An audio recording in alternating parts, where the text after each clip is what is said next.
So po pagpalang araw po sa ating lahat mga kabisnes at mga kapapi. Ngayon po no, ngayon ang dami kong ano, yun, coating.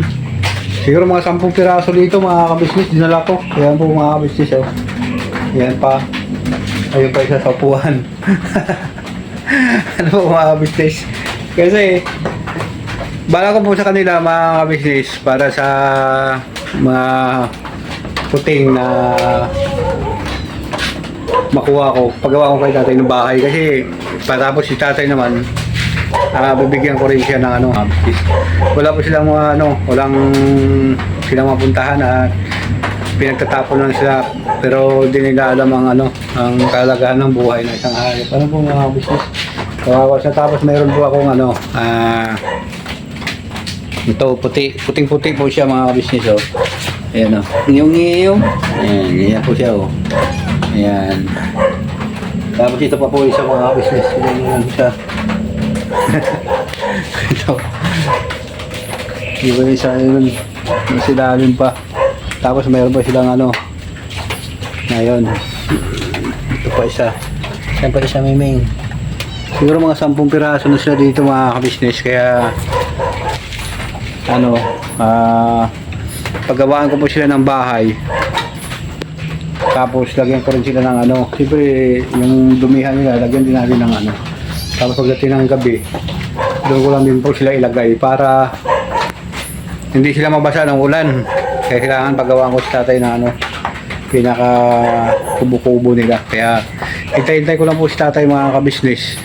Ayun nga po naman pala mga kabisnes yung kung napanood ko po yung natin yung vlog ko kagabi na patungkol kay tatay na si tatay na po kung nasaan yun kasi tinakbo po siya ng tala mga kabisnes dahil dun sa hindi siya nakahinga dahil yung kanyang parang hindi ko po alam kung ano nangyari po sa kanya na bawal po pala sa ganun ng edad na tapos medyo matigas yung kinakain na bumara po dito mga kabisnes kaya kailangan talaga medyo malambot ibang mga kabisnes natin sabi kailangan talaga malambot yung kinakain tatay po mga kabisnes kaya pagdating doon pinam siya naman sa kanya nakalabas din naman siya agad buti yung mga kapitbahay ko dito diya sa paligid na yan tumulong din po kay tatay po mga kabisnes kaya yung time na yun na tinawagan na ako pumunta kagad ako po mga business para ma-rescue si tatay doon. Saka yun mabait naman yung mga tumulong sa kanya at tinulungan din siya talaga ng lubos po mga business. Yun sila ni Jasper muna walang katao-tao dito po mga business. Tsaka pinalaki-lakihan nila yung kanilang kanilang kwarto dito. Yung tatay din po gumawa ng sarili niya. Ginawa nilang ayun po na yung mga business para hindi po sa tatay mainip siya yun mas maganda po palagayin ko sa mga ganun mga business tapos siyempre bibili tayo ng mga pagkain na ayun sa mga ng pusa kaso medyo may kamahalan dahil siyempre magsisikap lang siguro ng todo po mga business kasi una-una wala din naman silang papuntahan at pinagtatapon sila kung anong mga pinagagawa sa kanila ng kanilang may-ari po mga business kaya kawawa din naman yung mga pusa mga business nyo kaya silang mapuntahan tapos yung mga tuta na may mga karamdaman yun kung may pera nga lang ako mga business papagamot ko itong mga to kaso lang wala po yan kaya siyempre sa trabaho lang pwede mo na pakainin muna ng sardinas mga business at yun para mayroon siya kay kalibangan sa ganun po ng pamaraan hindi siya bigyan natin siya ng kung ang gusto niya na hilingin basta hindi kaya lang po mga business para hindi lang po siya umalis-alis kasi talagang lang po dalawa lang po talaga kaming tatay dito mga kabisnes na tawag ito magtulungan na dalawa. Yan. Kasi, yan o, nagsusunuran na ito sila mga business o. Ayun o. Nasa ano siya, ito kasi yung saingan na namin mga business eh. Sa labas ng pintuan. Yan. Yan po. Si Miming. Yan, sana nga po no, mapayag si tatay na gawa na lang ng ano. Siya na lang gagawa ng mga bahay-bahay ng mga pusa, tapos ako po magtrabaho para po sa mga ano, sa mga pinagtatapon ng mga pit. Yan. Sinawa po ako. Marami may ano, may mga pit pa rin po na ipon-ipunin, yung mga nakikita ko doon sa kalsada, damputin ko po yun. Balikan ko po yung mamaya, nandun pa. Dadalhin ko rin dito para mag-ipon-ipon po sila. Ang saya siguro ng ano, pamilya ko po mga ganun. Magkaroon ako ng pamilya ng mga pit, ano po, kaysa magkaroon pa ako ng ano, pag-iisip na kung ano-ano ng mga naiisip na wala sa akin. Ang akin na lang po mga kabisnes, magtulong na lang siguro dito sa mga hayop na to, kaya makatulong din sa akin pagdating ng araw. Ano po mga kabisnes. Yun, at hintayin ko lang po si tatay mga kapapi, mga kabisnes, para ano, wala ano kanyang desisyon, mag-uusap kami dalawa. Ano po, at huwag po kayong umalis, pabalikan ko po kayo mga kabisnes. Ayun nga po no, mga kapapi, mga kabisnes, balik tayo. Nandito na po si tatay.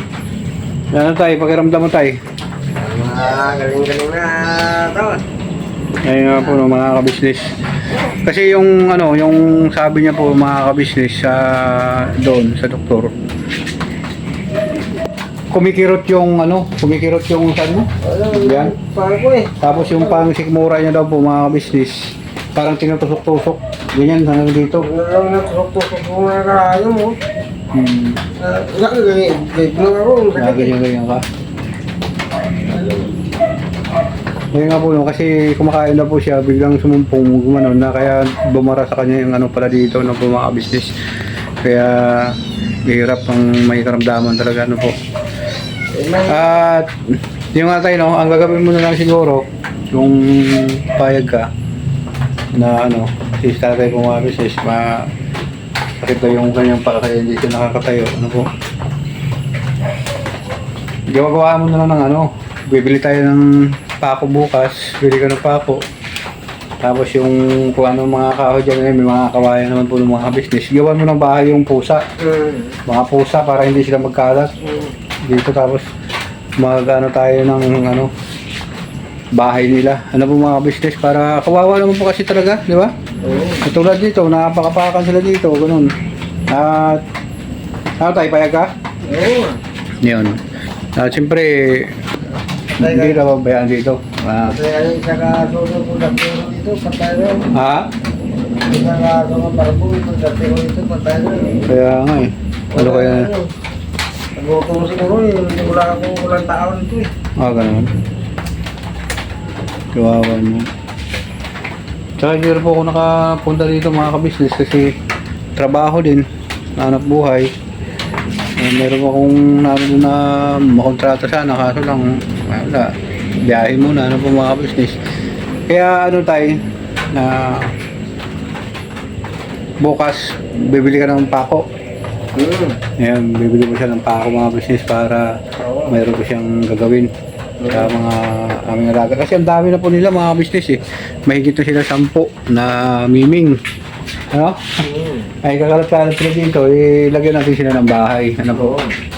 Ano kaya ibubong natin? Bibili pa ba tayo ng bubong o mayroon? Hindi, may mga ano daw eh. Mga hero na... Yero.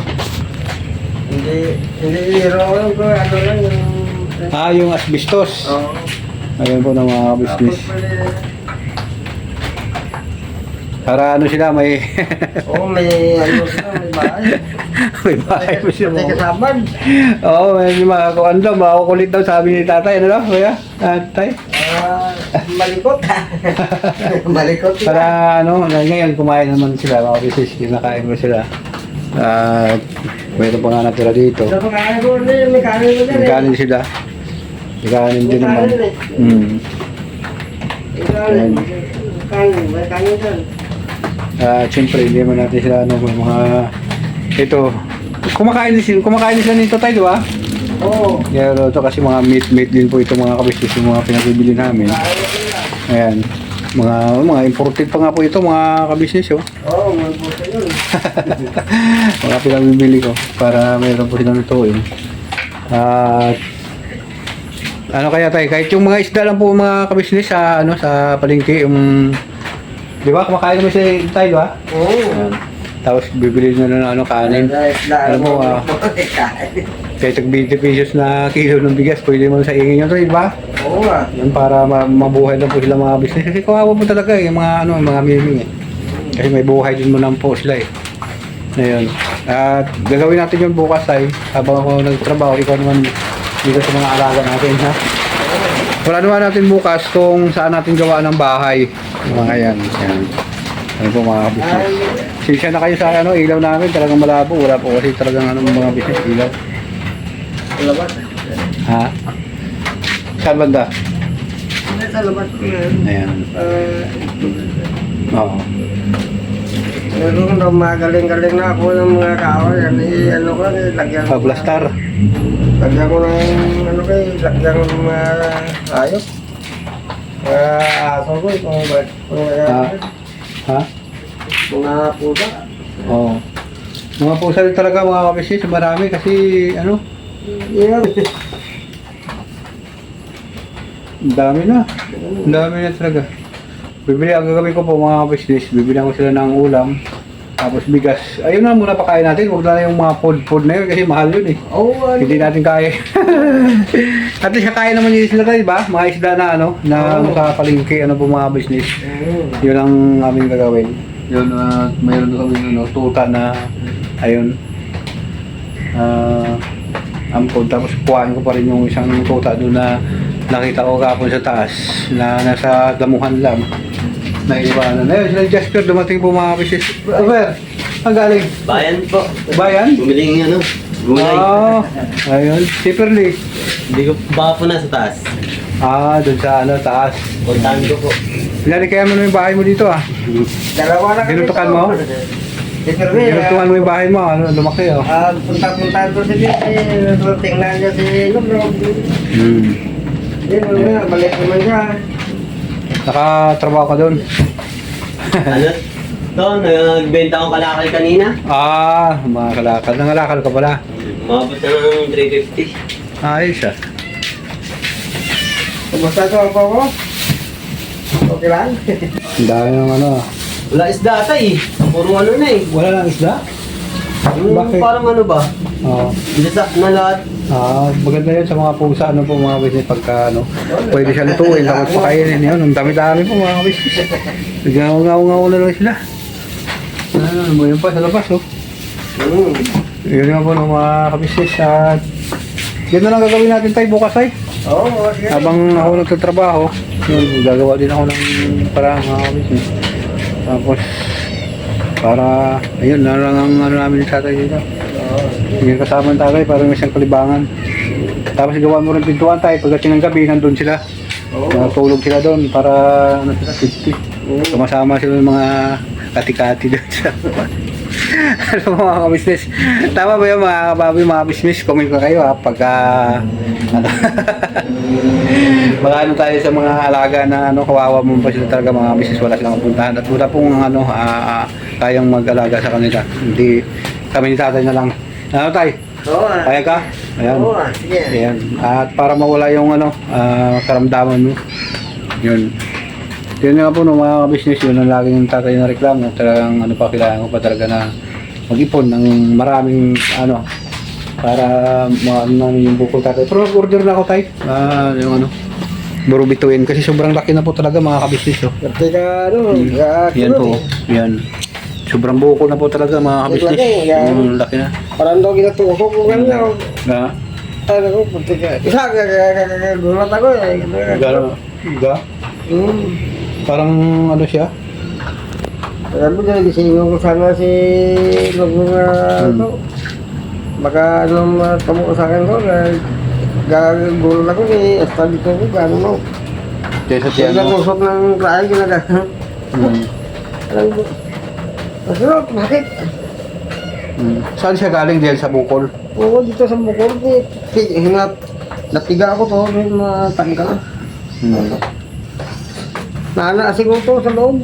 Ayan. May lambot eh, no? Nana, siguro.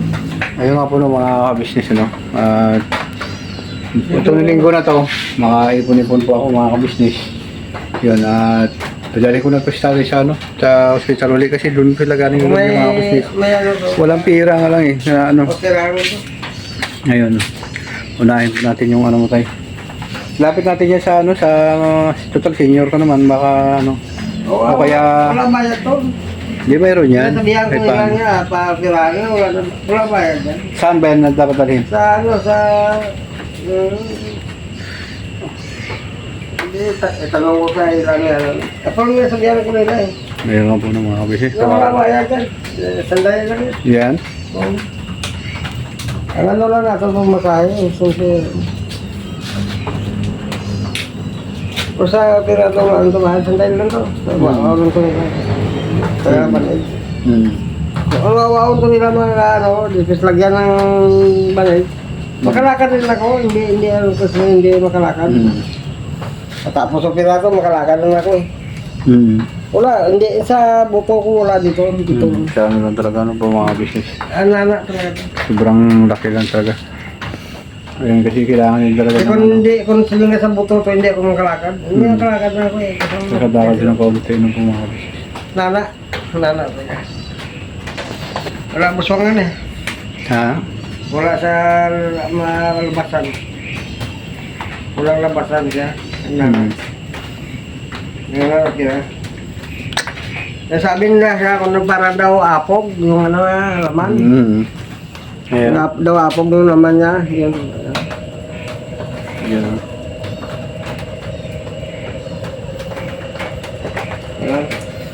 Ayun nga po ng mga kabisnes. Ano lang siguro kung anong dapat gawin bukas. Ano tayo? Oo. Kung alin yung unahin natin. Kung yung pamo o yung mga bahay ng kung anong karapat dapat. Tabay yung ano. O kaya bukas. Dali muna kita sa ano tayo. Sa pa-check up muna kita uli sa barangay. No? Oo. Yun. Ayun po mga business. Pupunta muna mo kami bukas ng ano. Barangay pa-check up muna namin kung ano talagang ano kanyang karamdaman. Tapos tsaka tayo gagawa ng mga bahay ng ano, mga alaga ano po mga business. Saka po taper? Sunduin ko pa si Perlito. Doon sa taas. Opo. Sige. Dito mo na ako to. Oo. Yan po ng mga kapapi mga business at huwag kayo malis, babalikan ko po kayo. Yun nga po ng mga kapapi mga business, balik tayo. Yun na lang po siguro yung ano natin tay. At siyempre ituloy natin yung bukas yung ano natin, yung lakad natin sa dali muna kita sa ano, sa center, no? Po mga business. Tapos ano. So hanggang dito na po ang simpleng vlog na ito mga kapapi mga business. Maraming salamat sa inyong pagsama at suporta sa Kabisnes Official, Papa Dins TV. At siyempre sa Business KB Official. Ano po mga kabisnes? At sa mga kapatid ko pong kagwang, thank you very much po sa inyong pagsama at walang sawang pagmamahal. Yun. At siyempre yung suporta nyo kay Kuya Jun Tabulag, mga business, maraming salamat po. At doon sa ano, sa kababayan natin sa ibang bansa, ano po mga business, mga kabisnes namin minamahal dyan. Kumusta na po kayo? Sana lagi po kayo nag-iingat yan, ano? Tayo nga ako kirano. Dito nga ako. Ayun ko na mga kabisnes. Sana lagi po huwag kayong magsawa at suporta sa Kabisnes Official. Ano po mga kabisnes? At hanggang dito na lang po mga kabisnes. Shoutout kay Ma'am Kerma Payopay at Ma'am Jocelyn Torres sa Pronya Atensya at siyempre kay Nati Valdez, yun kay Ma'am Nati Valdez yun. Shoutout sa iyo ma'am at Sa iba pa na hindi ko po maibanggit, pasensya na po kayo kasi makalimutin talaga si Kuya yung bumulag, no? At siyempre, never say goodbye, tomorrow is another day. Birabanat lang po tayo mga kabisnes sa aming minamahal. Hanggang dulo, wala pa tayong iwanan. Alay. Sige, Birabanat lang po mga kabisnes.